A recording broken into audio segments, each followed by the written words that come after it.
친구들 안녕하세요. 저는 여러분의 오랜 친구 김 선생님입니다. 연휴가 끝나감에 따라 우리도 다시 주식시장으로 돌아가서 현재 시장의 관심사와 이슈에 대해 이야기하고자 합니다. 특히 6일간의 준비 끝에 현재 시장 전체에 많은 분들이 사실 매입을 준비하고자 하고 있습니다. 이번 주는 또 경제 데이터가 발표되는 중요한 한 주입니다. 왜냐하면 미국의 통화정책 발표가 우리에게 큰 영향을 미치기 때문입니다. 그러나 현재 미국 채권 수익률이든 이번 주에 발표될 미국의 비농업 고용 데이터이든 이 모든 것은 우리에게 추가적인 영향을 미칩니다. 전체 세계 시장의 성과를 종합하며 우리의 다음 시장 동향을 살펴보겠습니다. 이외에도 현재 우리가 보유하고 있는 주식과 관련된 최신 이슈들에 대해서도 의견 공유와 토론을 하도록 하겠습니다. 그러면 이제 시작하겠습니다. 먼저 미국의 비농업 고용 데이터 상황에 대해 말씀드리겠습니다. 이번 주 금요일에는 데이터가 공개되기 때문에 이번 주 시장은 기본적으로 데이터 기대치에 대한 지속적인 영향을 받습니다.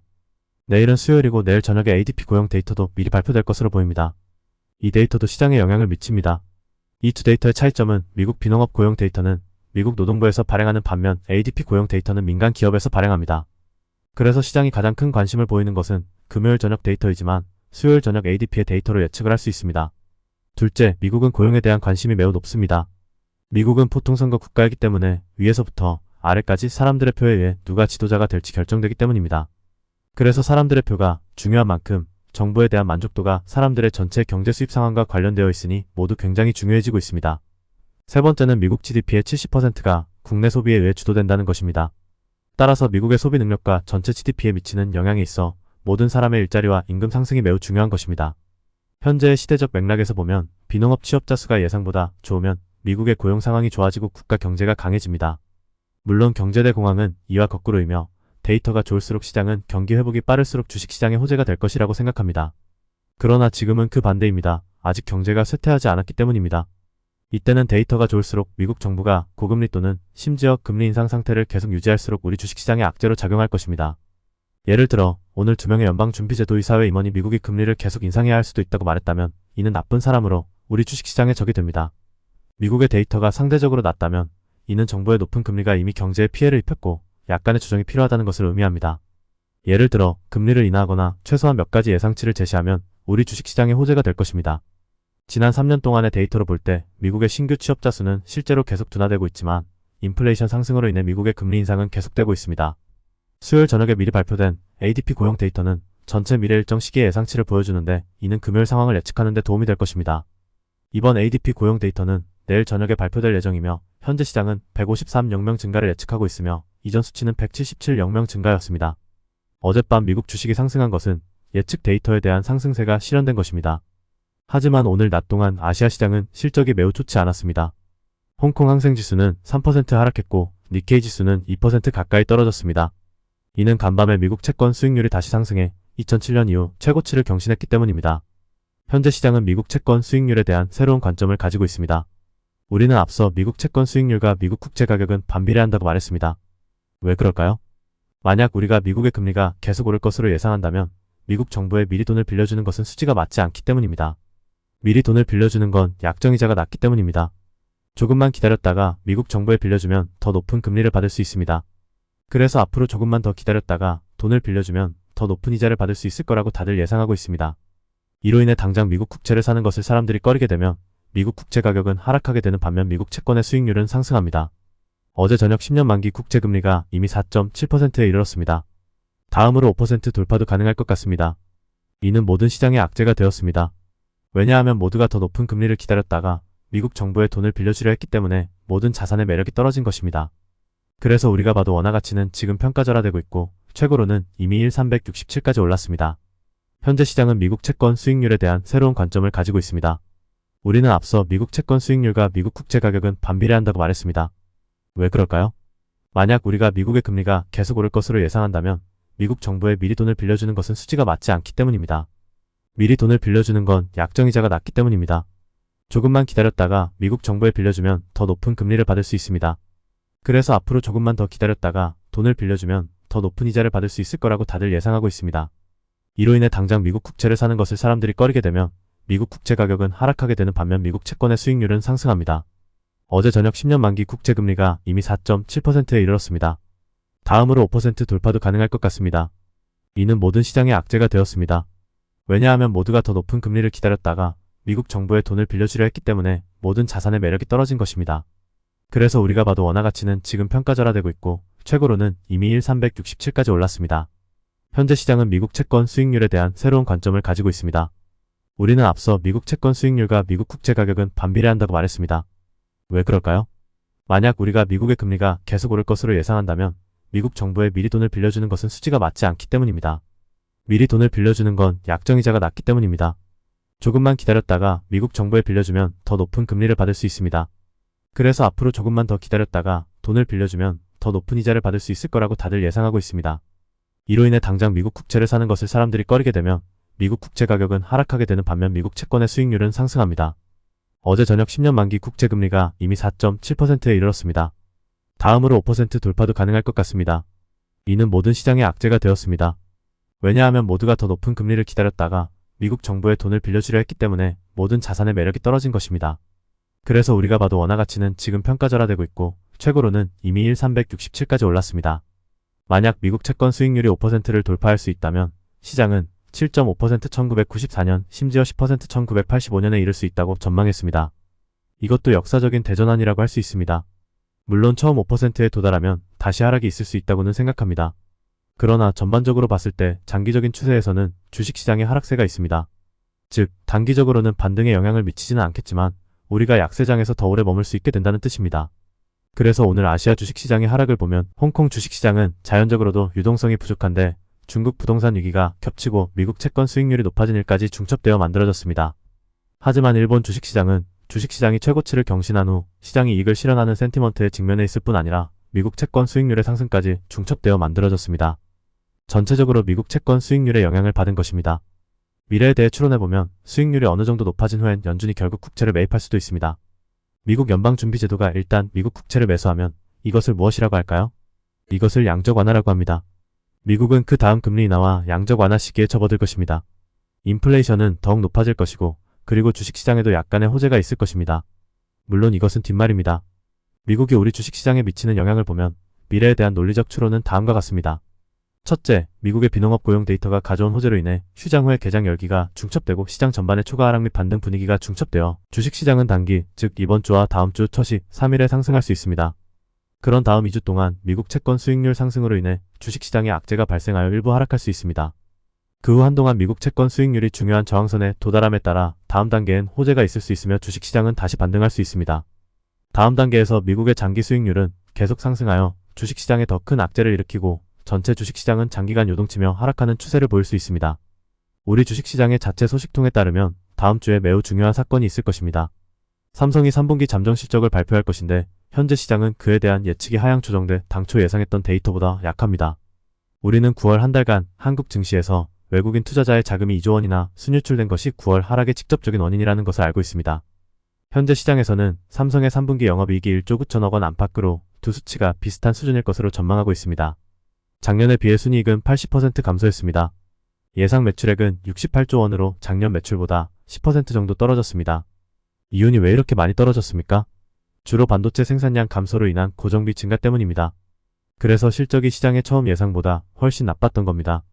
시장은 이제 4분기에 또 기대를 걸고 있었는데 RA 메모리의 감산과 가격 인상의 영향으로 인해 4분기에도 삼성의 반도체 관련 이익은 어느 정도 반등할 수 있었습니다. 그러나 1분기와 2분기의 이익은 6경억 원에 불과합니다. 3분기 현재 예상으로는 1조 9천억 원입니다. 이미 많이 오른 셈입니다. 2조 원에서 3조 원까지 회복될 것으로 예상했던 시장 전망치보다 낮은 수준에 불과합니다. 이번에는 2조 원대를 넘지 못했습니다. 그러면 다음 시장의 주요 관심사는 차세대 메모리 제품인 DDR5의 가격이 크게 오를 것이라는 것입니다. 또 다른 하나는 인공지능으로 인한 고대역폭 메모리 HBM의 성장입니다. 이것도 3분기 실적 증가의 주요 원인입니다. 이에 따라 4분기에도 실적은 계속 성장할 것으로 전망됩니다. 전반적으로 말하자면 우리는 삼성이 작년에 비해 올해 여러가지 이유로 인해 실적이 많이 떨어진 것은 알고 있습니다. 하지만 하락은 주로 1분기와 2분기에 집중되어 있기 때문에 3분기에는 조금 반등했지만 그 속도는 조금 느렸습니다. 시장의 경우 우리는 삼성이 전체 시장의 시장 가치의 20%를 차지한다는 것을 알고 있습니다. 따라서 삼성의 재무보고서는 전체 시장, 특히 전체 과학기술 산업에 매우 중요한 영향을 미칠 것입니다. 그렇기에 삼성에 의한 이러한 영향에 대한 저의 개인적인 견해는 이렇습니다. 우선 우리는 3분기가 1분기와 2분기와 비교했을 때 삼성의 데이터가 이전 재무 상황보다 확실히 훨씬 더 좋아졌음을 알고 있습니다. 그래서 이 부분이 우리가 호재라고 보는 겁니다. 그리고 작년 동기 대비 매출은 10%, 이익은 80%가 떨어졌는데 이 부분은 악재입니다. 하지만 4분기 실적의 추가 반등을 감안하면 이 또한 호재입니다. 최근 몇 년간 삼성 주가를 지금과 비교되는 것을 보면 저는 삼성 주가가 좀처럼 최고치를 갱신하지 못하는 것으로 보입니다. 이는 삼성이 이전 이윤에 비해 너무 떨어져 진정한 성장성은 아직 드러나지 않았는데 주가는 여전히 고공행진을 하고 있기 때문입니다. 하지만 앞으로 호재가 이어지면서 단기적으로 삼성의 가격이 크게 떨어지지 않을 수도 있습니다. 그래서 앞으로 얼마 동안은 삼성의 주가는 한 구간에서 흔들리는 상태를 유지할 것이라고 생각합니다. 전체 시장에 미치는 영향을 보면 큰 호재도 심각한 악재도 없을 것입니다. 이렇게 하면 다른 주식들은 각각 자신의 능력을 발휘할 수 있게 됩니다. 그 누가 자신의 독립적인 추세에서 벗어날 수 있을지 삼성도 대형주로서 심지어 전체 시장 지수로서 당신을 심각하게 억압하지는 않을 것입니다. 하지만 삼성에게도 우리에게 큰 상승장을 가져오는 동시에 전체 시장을 이끌 방법이 없습니다. 그리고 전체 시장으로 특정 상승세가 없는 주식을 크게 상승시킬 방법은 더더욱 없습니다. 그래서 우리에게 있어 현 단계에서 고려해야 할 점은 다음과 같습니다. 지수의 그래프를 다시 한번 살펴보겠습니다. 다음 3일 그리고 다음 주 첫 이틀 혹은 첫 3일의 주가가 먼저 반등할 것입니다. 그러면 요 며칠 단기적으로는 반등이 위 방향 어디까지 갈 수 있을지는 모르겠지만 개인적으로는 최종 반등의 고점이 코스피 지수는 2530, 코스닥 지수는 최소 우선 880 부근까지일 것으로 봅니다. 그리고 우리가 삼성 재무보고서를 보면 호재나 악재가 없다는 것을 알고 있습니다. 그러나 미국 채권 수익률을 보면 우리에게 악재가 있을 수 있습니다. 이렇게 되면 반등 후 다시 하락세가 나타날 수 있습니다. 이 하락세는 미국 주식 세계 시장과 함께 하락한 것입니다. 시세가 다시 최저치를 기록하거나 이전 최저치 부근에서 요동치지만 최저치를 돌파하진 않을 수 있습니다. 그때는 시장에 또 새로운 호재가 있을 수 있습니다. 예를 들어 미국의 통화정책이 완화될 수 있고 시장이 새로운 예측을 내놓을 수 있습니다. 이때 시세가 다시 오를 겁니다. 전체 미래 추세는 이렇게 요동치며 하락하는 상태이거나 보합세를 유지하다 요동치는 상태일 것입니다. 이렇게 하면 우리의 개별 주식 즉 우리가 선택한 주식들은 더 많은 성장성을 가지고 약세장에서 독립시세의 흐름을 벗어날 수 있을 겁니다. 현재 우리가 보유하고 있는 주식은 기본적으로 이 방향으로 이 방식으로 매입한 겁니다. 그러나 모든 종목과 주식이 지속적으로 최고치를 기록하고 있는 것은 아닙니다. 예를 들어 우리 많은 친구들이 요 며칠 동안 2차전지 주식에 대해 많은 질문을 했는데 제 개인적인 견해는 무엇이냐 하면 여러분은 이미 주식을 가지고 있고 지분도 그리 많지 않으니 잠시 동안 계속 보유할 수 있습니다. 만약 여러분의 지분이 비교적 많다면 여러분은 우선 지분을 좀 줄이면 됩니다. 하지만 2차전지가 바로 최고치를 돌파한다고 한다면 아직 그 단계에 이르지 않은 것은 분명합니다. 2차전지는 언제부터 오르기 시작했나요? 많은 주식이 올해 초 오르기 시작했습니다. 엔비디아 주가가 상승하면서 그리고 인공지능에 투기하면서 심지어 미국 주식 전체가 초가 하락하다 반등하기 시작하면서 올랐습니다. 그 후 우리 쪽에서 나온 큰 이슈 중 하나가 바로 2차전지 테마 섹터였습니다. 이때 관련 주식이 상승했습니다. 에코프로로 대표되는 주식들이 신기록을 세우기 시작했고 우리는 돈을 모두 그때부터 벌기 시작했습니다. 그래서 2차전지에 대한 우리의 관점은 현재로서는 2차전지가 확실히 장기적으로 성장성을 갖추고 있다고 봅니다. 그러나 단기적으로는 센티먼트의 주기가 그에게 미치는 영향이 매우 큽니다. 하지만 지금은 센티먼트가 또 다른 단계로 접어들었고 비록 완전히 쇠퇴한 것은 아니지만 단계적으로 얼어붙을 시기가 되었기 때문에 2차전지 섹터의 심도 있는 상승 후 하향 조정은 매우 정상적인 현상입니다. 그리고 상승 후 하향 조정되는 시간도 조금 더 길어질 수 있습니다. 따라서 우리는 즉시 관련 주식을 사지 말아야 합니다. 여러분이 아주 단기간에 돈을 벌 수도 있지만 여러분은 시세가 반등했다가 다시 하락했다는 것을 알게 될 것입니다. 우리가 지금 필요로 하는 것은 무엇일까요? 어떤 주식들은 반드시 진정한 돌파구를 만들어야 합니다. 우리가 신호를 볼 수 있도록 말이죠. 새로운 상승세가 다시 시작될 수 있습니다. 그런 다음 핵심 화제는 시장에서 다시 논의될 수 있습니다. 현재의 작은 구조로는 개인 투자자가 너무 많고 외국인 투자자와 기관의 이탈이 심각하여 당분간은 그다지 지원이 없을 것으로 보입니다. 그래서 저희가 지난번에 말씀드린 그 주식들은 실제로 주가가 아직 상승 돌파를 하지 못했습니다. 제가 여러분께 제안을 드리는 것이 무엇이냐 하면 예를 들어 이 회사의 미래 성장성은 실적이 지속적으로 좋아지고 지속적으로 향상될 수도 있다는 것을 포함하기에 우리는 이를 통해 많은 것을 이해할 수 있습니다. 이와 동시에 우리는 이에 대한 외국인 투자자와 기관의 유입과 유출 상황을 볼 수 있습니다. 왜냐하면 외자가 지난 9월 2조 원이 빠져나갔기 때문입니다. 이 중 상당수는 2차전지 주식과 관련이 있어 핵심 섹터에 자금이 계속 빠져나가고 있습니다. 여러분도 이 지표를 주시에 만약 자금이 다시 유입되기 시작하면 이를 새로운 기회로 삼을 수 있습니다. 하지만 가장 중요한 것, 그리고 제가 여러분께 관심을 가지라고 하는 한 가지는 바로 주가 자체의 실적입니다. 주가가 오르지 않았다면 우리가 아무리 다른 이야기를 해도 사실 큰 의미가 없습니다. 당신은 모든 사람이 자신의 여러 방법과 시장에 대한 많은 예측을 말하고 있다는 것을 알게 될 것입니다. 결국 시장의 실제 결과와 비교하면 승률은 50%에 불과합니다. 저희가 마음대로 아무 동전이나 던져서 매수하냐, 매도하냐를 결정하는 것과 사실 별 차이가 없습니다. 하지만 가장 중요한 것, 그리고 제가 여러분께 관심을 가지라고 하는 한 가지는 바로 주가 자체의 실적입니다. 주가가 오르지 않았다면 우리가 아무리 다른 이야기를 해도 사실 큰 의미가 없습니다. 당신은 모든 사람이 자신의 여러 방법과 시장에 대한 많은 예측을 말하고 있다는 것을 알게 될 것입니다. 하지만 결국 시장의 실제 결과와 비교하면 승률은 50%에 불과합니다. 저희가 마음대로 아무 동전이나 던져서 매수하냐, 매도하냐를 결정하는 것과 사실 별 차이가 없습니다. 이 단계에서 우리는 안정적인 거래 스타일을 선호합니다. 따라서 더 위에 저항이 뚫릴 때 우리가 구매한다고 볼 수 있습니다. 만약 아래쪽에 비교적 가까운 저항이 뚫렸다면 아직 시세의 흐름을 반전시켰다고 볼 수 없습니다. 이때 전체 주식시장과 주식의 다른 펀더멘털이나 소식 측면, 그리고 가격의 강도를 결합시켜야 합니다. 모두 만족스러운 상황에서 우리는 비교적 낮은 저항선이 뚫렸을 때 조금 매수를 시도할 수 있습니다. 물론 이것은 여러 요소를 동시에 결합해야 하므로 더 복잡할 수 있습니다. 저는 당분간 약세장에서 더 안정적인 거래 전략을 유지하고자 합니다. 만약 정말 매입할 수 있는 시간이 온다면 저도 여러분께 알려드리고 충분히 심층적인 분석을 해드리겠습니다. 현재 보유 중인 주식에 대해서는 지난주에 농심과 실리콘투를 저희가 매수했는데 이 두 주식의 추세가 매우 좋습니다. 그 다음에는 반드시 계속 보유하고 있어야 합니다. 그리고 6일간의 휴장이 끝나면서 내일 시장은 내일과 모레, 즉 수요일과 목요일에는 시장이 반드시 비교적 강렬한 매수 열풍을 가져올 것으로 보입니다. 개장할 때라도 오늘 밤 미국 주식의 실적이 좋지 않아 내일 개장할 때 저점에서 시작한다 해도 시세는 여전히 장중 역전되어 다시 오를 수 있습니다. 이는 전체 시장이 반등해야 할 시기에 도달했음을 보여주며 우리가 보유한 개별 주식이 계속 최고치를 기록할 것이라는 것을 의미합니다. 그 후 다음 주식시장이 단계적으로 정점에 도달하면 이 시점에서 우리는 일부 주식의 이익을 잠시 먼저 현금화할 수 있습니다. 이것이 우리의 거래 프로세스입니다. 두 주식 모두 이제 제 개인적으로는 이미 사상 최고치를 돌파했거나 몇 년 만에 최고가를 기록했기 때문에 상단의 지점은 비교적 멀다고 생각합니다. 우리는 상단을 급하게 추측하지 않고 시세가 스스로 나올 수 있도록 하고 가격과 거래량에 따라 시장 성과를 지켜본 후 결정하겠습니다. 이외에도 우리가 보유한 레인보우 로보틱스 주식도 상승세를 보이고 있습니다. 9월 24일 테슬라도 옵티머스라 불리는 휴머노이드 로봇을 생산했습니다. 테슬라는 로봇의 자율적인 물품 분류, 한 발로 균형 잡는 능력 등을 영상으로 보여주었습니다. 테슬라에 따르면 로봇의 신경망 훈련은 비디오 신호 입력에서 제어 신호 출력에 이르기까지 완전히 엔드투엔드이며 사전 설정 코드가 필요하지 않다고 합니다. 즉, 스마트화된 셀프 학습 능력을 갖고 있으며 이것이 미래의 주요 발전 방향이 될 것이라는 겁니다.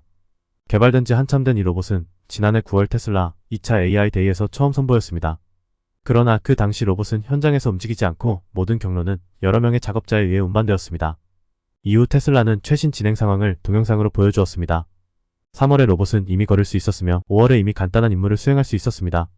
이번에는 시각적 인식 능력과 운동 제어 능력의 업그레이드 외에도 일부 코드를 미리 입력하는 대신 보고 들어 기능을 습득하는 인간과 유사한 학습 메커니즘을 보여주는데 중점을 두었습니다. 이 로봇은 매우 높은 수준의 인공지능 능력을 가지고 있었습니다. 그래서 저는 인공지능을 가진 휴머노이드 로봇이 반드시 미래의 방향이라고 주장해 왔습니다. 우리가 지금 보유하고 있는 레인보우 로보틱스는 매우 추세가 좋은 주식이며 전체 산업의 발전을 계속 따라갈 주식입니다. 비록 9월에 고점을 찍고 하락세로 돌아섰지만 레인보우 로보틱스는 결국 사상 최고치를 기록했고 펀더멘털도 매우 우수한 주식입니다. 우리가 처음 매입을 시작했을 때 7거래일 연속 상승하여 60%의 이익을 직접 가져왔습니다. 하지만 저는 이 주식을 팔 생각조차 하지 않습니다.